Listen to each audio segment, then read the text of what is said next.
ತಿಂತಾನೆ ಬೇಡ ಅಂತ ಬಿಟ್ಬಿಡ್ತಾನೆ. ನೀವು ಮೊದಲು ಒಗ್ಗಟ್ಟಾಗದ ಕಲೀರಿ.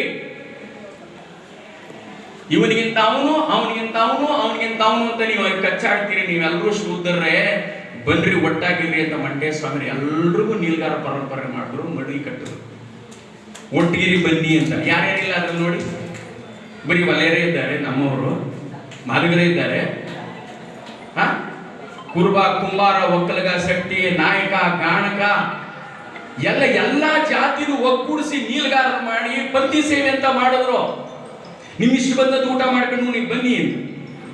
ಇದು ಮಂಟೇಶ ಸ್ವಾಮಿ ಮಾಡಿದ ಕೆಲಸ.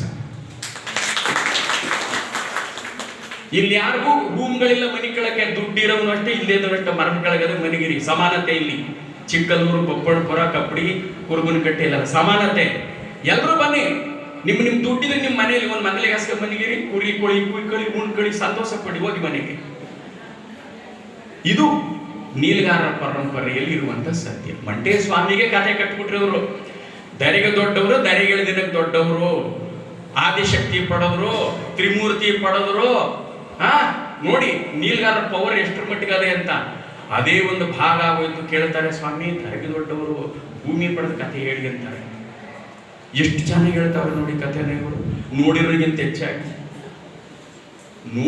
ಹೆಚ್ಚಾಗಿ ಎಷ್ಟು ಚೆನ್ನಾಗಿ ಹೇಳ್ತಾವ್ರ ಭೂಮಿ ಹೆಂಗೆ ಪಡೆದ್ರು ಅಂತ. ಅದೇ ಒಂದು ಸಬ್ಜೆಕ್ಟ್ ಆಗಿದೆ ಈಗ.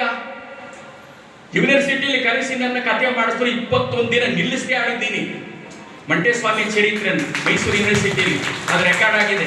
21 ಗಂಟೆ 24 ಗಂಟೆ ಮುಗಿಸವಂತಿದ್ದೆ. 7 ರಾತ್ರಿ ನಾನು ಹೆಂಗೆ 24 ಗಂಟೆಗೆ ನಿಲ್ಸೋದು? 21 ಗಂಟೆಗೆ ನಿಂತಿದ್ದು. ಕಾರಣ ನನ್ನ ಜೊತೆಗೆ ಒಬ್ಬ ಹುಡುಕ ಸಿಕ್ಕಾಕೊಂಡು ನನ್ನ ತಲೆ ಕೆಡಿಸ್ಬಿಟ್ಟ. ಏನ್ ಮಾಡಿರಿ, ನಾವು ನಿನ್ನಂಗಿಲ್ಲ. ಅವ್ರನ್ನ ಬೆಳಗಾನ ಒಂದೇ ಸಹ ಮಾಡ್ತಾರೆ ಮೈಕಲ್ಲಿ. ಎದೆ ಒಡೆದೋಯ್ತದೆ. ಒಂದ್ ಪದ ಆಡಕ್ಕೆ ಅದು ಎಲ್ಲೆಲ್ಲಿ ಮೈಕ್ ಇಟ್ಕೊತಾರೆ ಅಂತ ಗೊತ್ತಿಲ್ಲ. ಒಂದ್ ಪದ ಆಡಕ್ಕೆ ಮೈಕಿಲ್ದೆ ಆಡ್ತೀವಲ್ಲ ಸ್ವಾಮಿ. ಚಿಕ್ಕಲ್ಲೂರು, ಬಪ್ಪಣಪುರ, ಅತಿಥಿ ಮನೆಗಳು ಬೆಳಗಾನ ಆಡ್ತೀವಿ. ಎದೆ ಒಡೆದೋಗಿರ್ತೀವಿ. ಏನೋ ಒಂಚೂರು ಕುಡಿತಾರೆ, ತಪ್ಪಲ್ಲ. ಆದ್ರೆ ಆವತ್ತಂಗೆ ಮಾಡಿದ ತಪ್ಪು ನನ್ನ ಬಾಳಗೆಡಿಸಿ ಕಾರ್ಯಕ್ರಮ ಅಷ್ಟರ ಮಟ್ಟಿಗೆ ಆಗಲಿಲ್ಲ.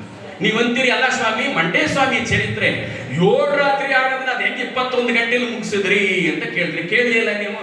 ನನ್ನ ಪಾಡೆ ನಾವು ಸುಮ್ಮನೆ ಹೇಳ್ತಾನೆ ಇವನೇ. ಪ್ರಶ್ನೆ ಮಾಡಬೇಕು ಸ್ವತಃ.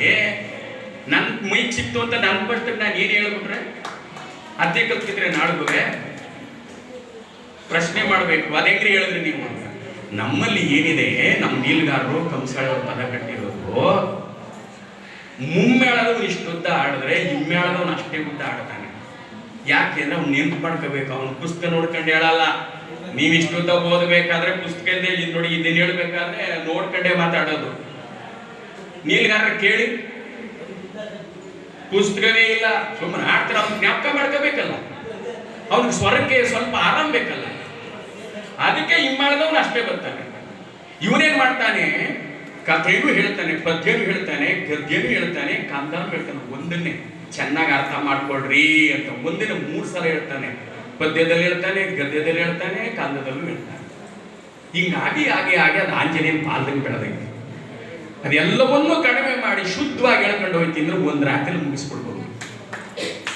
ಆದ್ರೆ 21 ಗಂಟೆಗೆ ಮಾಡಿದೀವಿ. ಈ ಮೇಳನು ಕೊಟ್ಕೊಂಡು ಇದು ನೀಲ್ಗಾರರ ಒಂದು ಶಕ್ತಿ ಅಂತ ಹೇಳಕೊಂಡೆ. ಸುಮ್ಮನೆ ಕೂತಿಲ್ಲ ನೀವು. ಈ ಪರಂಪರೆ ಸುಮ್ಮನೆ ಉಳಿದಿಲ್ಲ. ಮನೆ ಕಟ್ಟೋದಕ್ಕಿಂತ ಮನಸ್ಸುಗಳ ಕಟ್ಟಿರೋರು ನೀವು ನೀಲ್ಗಾರರು. ಮನೆ ಕಟ್ಟೋದು ದೊಡ್ಡದಲ್ಲ, ಮನಸ್ಸು ಕಟ್ಟಬೇಕು ಫಸ್ಟು ಅಂತ ಒಂದು ನೀಲ್ಗಾರರ ಒಂದು ಈ ಸಮೂಹ ಸೇರಿದ್ದೀರಿ. ನಾನು ಇಲ್ಲಿ ಒಂದು ವಿಷಯ ಏನು ಹೇಳ್ತೀನಿ ಅಂದ್ರೆ, ನೀಲ್ಗಾರರ ಶಕ್ತಿ ಬಗ್ಗೆ ಹೇಳ್ತೇನೆ, ಅವರ ಬುದ್ಧಿ ಬಗ್ಗೆ, ಅವ್ರು ಕಟ್ಕೊಂಡು ಬಂದಿರೋ ಪರಂಪರೆ ಬಗ್ಗೆ.